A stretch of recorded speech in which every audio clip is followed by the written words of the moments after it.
Magandang hapon. Update na muna tayo sa lagay na ating panahon ngayong araw ng Wednesday, April 17, 2024.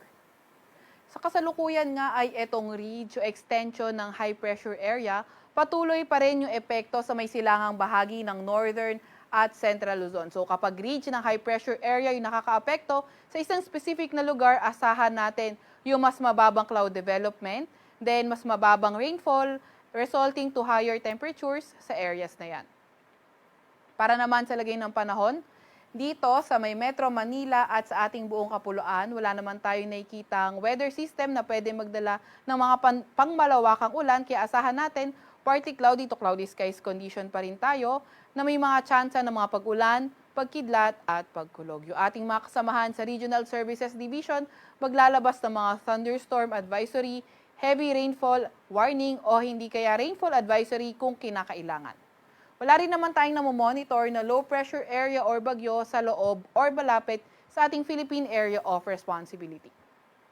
Para naman sa lagay ng panahon bukas dito sa may Luzon area, asahan natin sa may Metro Manila and the whole Luzon yung partly cloudy to cloudy skies condition, mga tsansa pa nga rin ng mga localized thunderstorms yung ating inaasahan.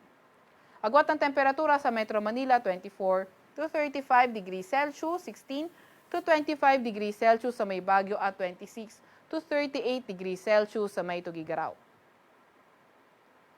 Dito naman sa may Puerto Princesa at Calayan Islands, 27 to 34 degrees Celsius yung magiging agwat ng temperatura sa ating forecast for tomorrow.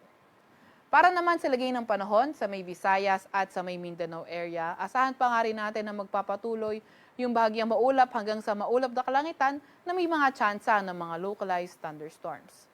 Agwat ang temperatura dito sa may Iloilo at Cebu, 26 to 33 degrees Celsius. Sa may Tacloban naman ay 27 to 33 degrees Celsius, 24 to 32 degrees Celsius sa may Cagayan, 25 to 34 degrees Celsius sa may Davao at sa may Zamboanga naman ay 24 to 35 degrees Celsius. Wala pa rin tayong nakataas na gale warning sa kahit na anong baybay ng ating bansa.